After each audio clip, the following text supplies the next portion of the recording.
Any of you who have been thinking about writing or talking about writing or dreaming about writing and pretty much not writing, feel free to approach me after the show. I'm 98% certain I found the cure for the things that are stopping you. Ladies and gentlemen, reading the Abraham, please welcome Alan Keller.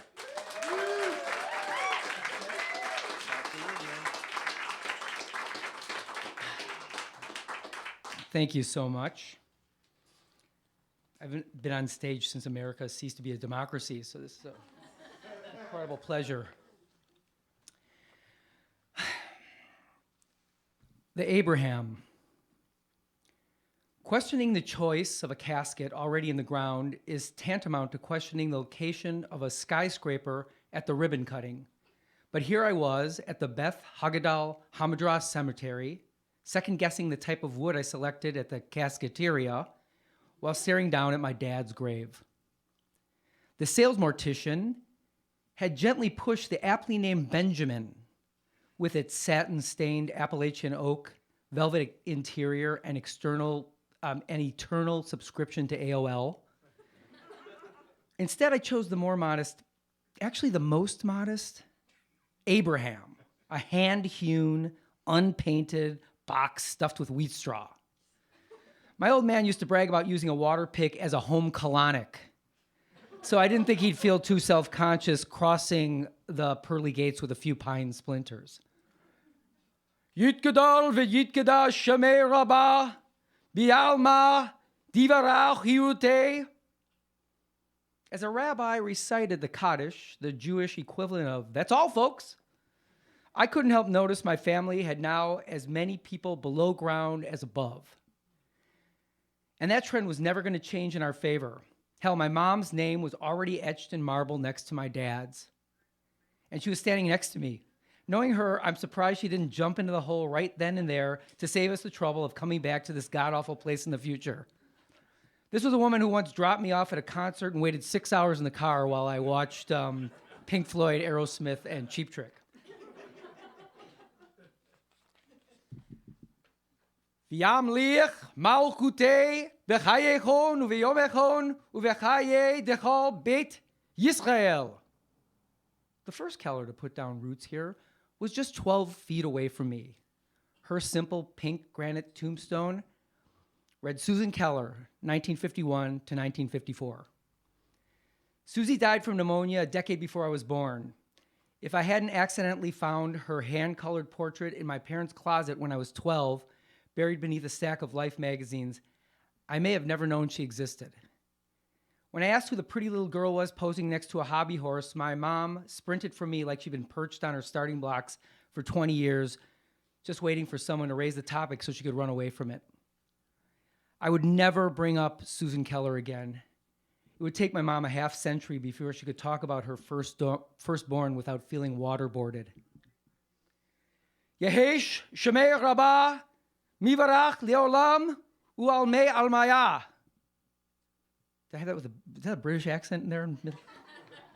I guess it was. Palestine was a British territory. So, Dad never found such equanimity. The only time he ever brought up Susie was the day he rediscovered a dented safe deposit box he'd hidden and forgotten high above the ceiling tiles in the basement. He opened the container like a sarcophagus filled with ancient pathogens and unfolded a fragile carbon copy of a letter he'd sent to Susie's pediatrician. It said simply, "You killed my daughter." It had been rubber banded to a stack of unopened doctor's bills stamped, "Referred to Bill Collection Agency." Yiparach, v'yishtabach, v'yitpar, v'yitroman. Dad tried his best to erase all this from his memory, but like the mole on his cheek he had burned off, the scar left behind was twice as large as what it replaced. Relatives confided in me that the entire year that Susie died, Dad would disappear for days, only to turn up in random parts of town sleeping in his truck.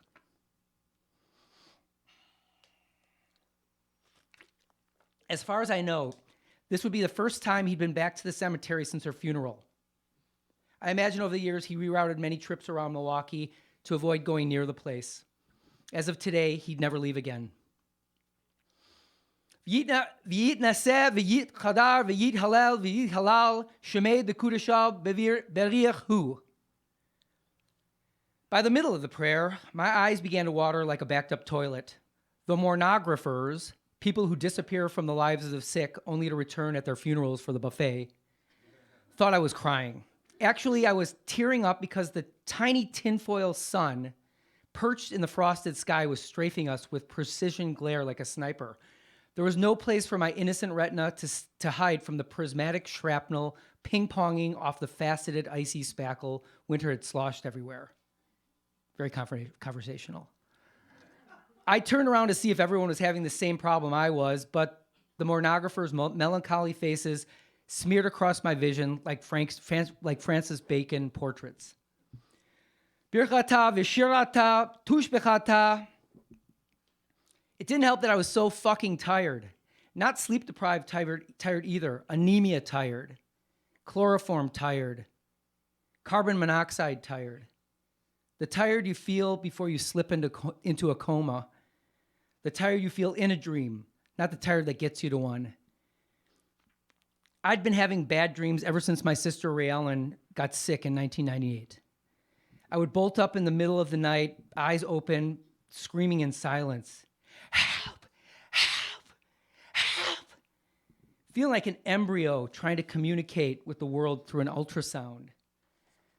My wife Lois would watch me in horror, afraid to wake me because of an episode in The Honeymooners she'd seen about a somnambulant Ralph. Eventually, I'd get my body and my mind back in the same dimension, but I'd feel out of sorts for days, feeling like I could be disassembled at any moment and left in pieces.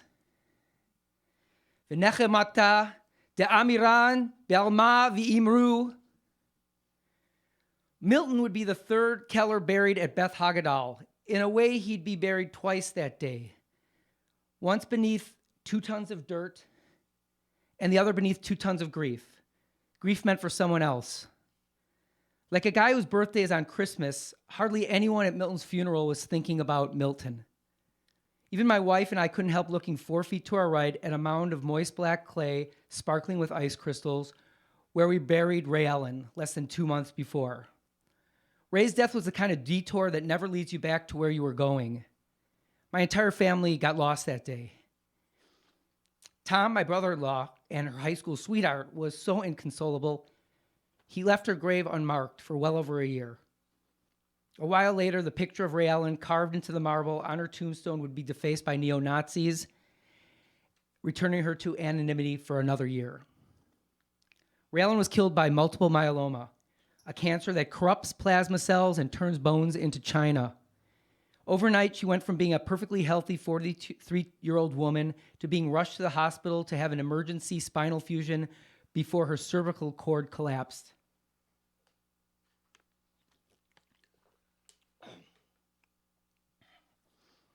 And that was the high point of her journey. I'm not exactly sure how long it took for her to die from the moment she was diagnosed, but it seemed like the quick version of forever. When I broke the news of her death to my dad, he began to cough violently. After blood started coming up, we called 911. Milt ended up spending his daughter's funeral in the hospital. At first, I wondered if he hadn't concocted the whole coughing jag just to avoid paying a visit to Susie's grave. If he did, it was a strategy that only delayed the inevitable for a month. Oseh shalom bimroma, hu ya'aseh shalom aleinu. As the prayer began to wrap up, I reached for the shovel lying near my feet and held it next to me. As the eldest son, it was my duty to be the first to fill in the grave. In my vintage 1920s bear fur coat, with my wife Lois at my side, we looked like the Inuit version of American Gothic. V'al kol Yisrael, v'imru, Amen. With a nod from the funeral director, I trudged over to the large pile of dirt at the foot of the grave. It was flecked with corpses of Marlboro Reds that had been left behind, as well as their stink by the 3 scraggly gravediggers waiting in the wings to finish the job and go home to their own problems. I daintily poked around the mass with the shovel, trying to gain purchase, but it proved impenetrable. I kicked at it, but my Doc Martens were no match for the Tundra either. Then Lois gave me a look like, hurry up, I'm not the one wearing the fur. So I stomped on the shovel step with all my weight, miraculously dislodging a tiny meteorite. I bent over and pushed it onto the shovel head, then leveraged the payload over the grave. For one last moment, I looked down at the casket that represented my dad. And I sent the and I tilted the shovel to the right, and I sent the chunk down toward the man who used to take me to the Milwaukee Bucks after work, even though he'd immediately fall asleep until the game was over or an usher complained about the snoring. To the man who called me boy my entire life. To the man who told me to follow my heart when I turned down a big job at Procter & Gamble after college to join a band. The man who was man enough to kiss me full on the lips in front of his friends. The man who once got drunk with a car dealer and came home with a new Buick and a new Fiat. The man who hated waste so much that when he broke a glass jar into a 50-gallon crock pot full of homemade sauerkraut, he refused to throw it away and ate the entire contents, glass and all, over the course of the year. Crunch, crunch, crunch. The man who once kicked a hole in the door when he was mad at my mom. The man who, when I was 11, I overheard on the phone tell someone who wasn't my mother that he loved her. The man whose domineering father forced him to take over their family electrical business after he got home from World War II and put his brothers through college instead of himself, even though he was by far the smartest of them. The man who once hallucinated that the nurses in the hospital were collecting and bottling the dark yellow sputum his sickly lungs were churning out like pus from a wound. The man who lost a baby daughter.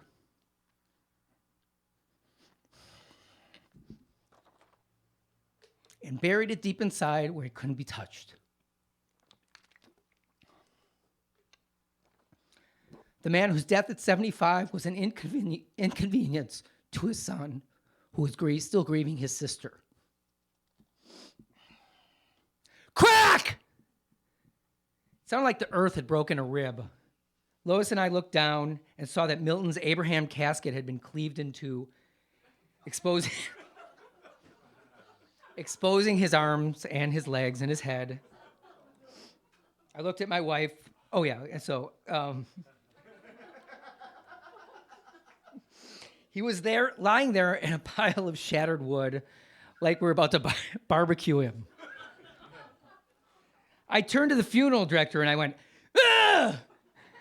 And he immediately threw up his hands like this, and he like a referee stopping the fight. And he said, "Back to your cars."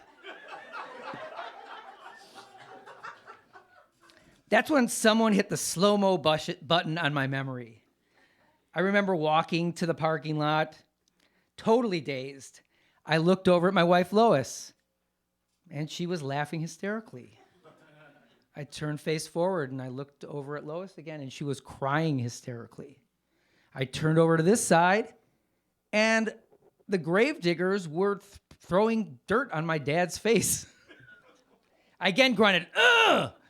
And the funeral director, "Stop filling in that hole!"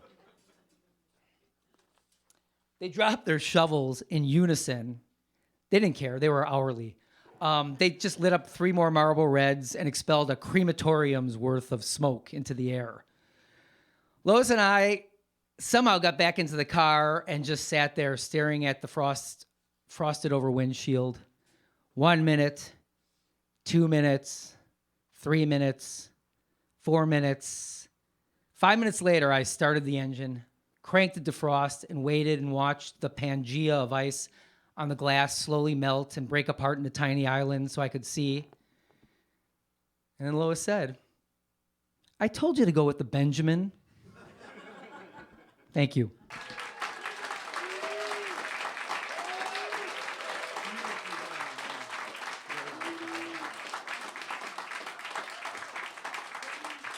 Thank you so much, Alan. Before we move on, I'd like to take a moment to say that Alan has a veritable book depository of screenplays. Everything I have read of his is fantastically, exquisitely constructed. So if you're looking to, stock up on screenplays before there's a writer's strike, or I suppose plan a motorcade assassination, he's the book depository to go to.